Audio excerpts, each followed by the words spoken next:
I was recently asked, how do you know when a painting is finished and how do you avoid overworking it? I think there are a few answers to that, and honestly, it's a tricky topic because it really depends on your goals as an artist.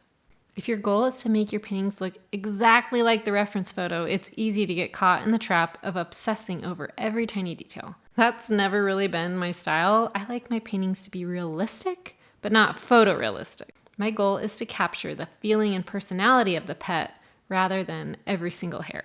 Once you let go of the expectation that everything has to match the reference photo perfectly, it becomes much easier to step back and judge the painting as a whole. Instead of asking, is this technically exact? I ask, does this painting feel right? One thing that also helps me is keeping multiple paintings in my queue. I'm not necessarily working on several at the same time, but I always have another project waiting.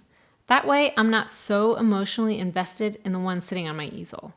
If I'm unsure about something, I know I can simply come back to it later. My painting process also involves working in a lot of layers where I let the layer underneath dry completely before adding the next. And this pause helps my brush strokes stay fresh and keeps my paintings from becoming muddy. Usually I'll paint until it feels right. If I notice I'm starting to fuss over tiny details, I'll set it aside. And at the end of the week, when I scan all of my paintings, I'll look at it on my computer. Seeing it on a screen gives me a completely different perspective, and I can instantly spot any areas that still need adjustment. Depending on your style, your process may be different, but one of the best habits I've developed is putting a painting away when I think it's almost done, then revisiting it later with fresh eyes. Looking at it from across the room or viewing it digitally often makes it easier to decide whether it truly needs more work or if it's already finished.